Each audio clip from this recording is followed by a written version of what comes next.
Assalomu alaykum. Bu videoda sizlarga Genifen strategiyasini chartlarda qanaqa qilib qo'llash kerakligini va undan qanday foydalanish kerakligini sizlarga qisqa va sodda qilib tushuntirib, chizib ko'rsatib beraman. Genifen strategiyasi William Delbert Gell tomonidan yaratilgan. Ushbu shaxs ko'plab ajoyib strategiyalarga asoslangan. Ulardan biri biz ko'p eshitgan Master Charts kollektivi hisoblanadi. U o'z ichiga bizani treyderlar ko'p foydalanadigan strategiyalardan biri. Heksagon chartlari, 360 aylanasi hamda spiral chartlari o'z ichiga oladi. O'z ichiga oladi ushbu kollektiv. Hamda bugun sizlarga ko'rsatib bermoqchi bo'lgan strategiyam Genifen strategiyasi. Ulardan farqi bor. Sizlar bir-biriga aralashtirib yubormasliklarini so'ragan bo'lardim. Genning strategiyasi deb bir necha strategiyani nazarda tutiladi odatda. Hozir bugungi ko'radigan strategiyamiz Fen strategiyasi. Ingliz tilidan to'g'ridan-to'g'ri tarjimasi o'sha yelpig'ich, ya'ni xitoyliklarni 180 gradusli ochiladigan yelpig'ichi bor. Aynan o'shanga qiyoslangan. Demak, bu strategiyani foydalanish uchun bizga ikkita gorizontal liniya kerak bo'ladi. Maksimum hamda minimum narxlarni aniqlashimiz uchun. Demak, 4 soatlikda turibdi. Svechalar. Man maksimum narxini aniqladim. Hamda minimum narx minimum narxni ustiga belgilab gorizontal liniya o'rnataman. Hamda bizga bitta vertikal liniya kerak bo'ladi. Vertikal liniyani eng minimum narxni ko'rsatgan svechani ustiga o'rnataman. Esinglarda bo'lsin, qulflab qo'yinglar hamma chizmanglarni, chunki keyin surilib ketishi mumkin. Va bizga demak, bu chizgan chizmamiz bizga ikkita asosiy burchakni topishda yordam berdi va ikkita bizga 45 gradusli liniya kerak bo'ladi.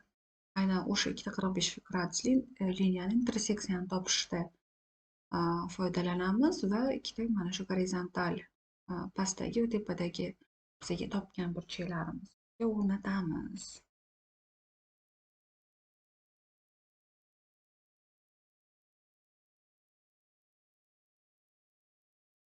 Qirq besh gradusda bo'lishi kerak.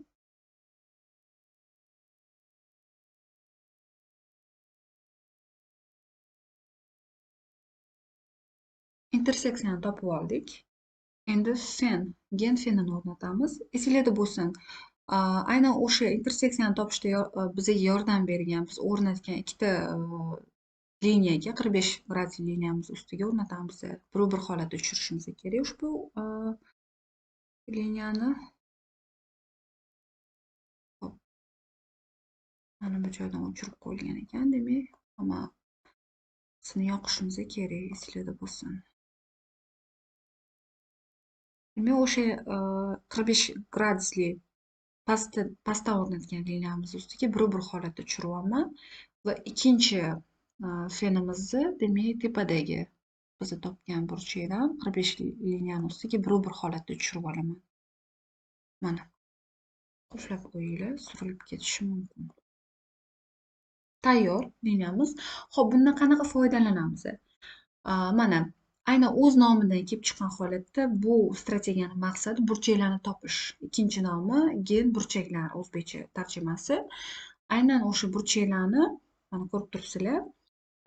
Demak, uptrend yoki downtrend holatiga qarashimiz kerak. Albatta, agar trend up holatda bo'lsa, mana shu pastdagi kerakli burchakka yetib kelganda biz sotib olishga harakat qilamiz. Agar naborot past holatda bo'lsa, tepadagi burchakka yetib kelganda, demak, pastga sotishga harakat qilamiz. Mana qaranglar, qanaqa ishlaydi. Mana shu joyda mana burchak bor, yaqinlashtirib ko'rsatib berishim mumkin. Mana burchak bor mana shu joyda.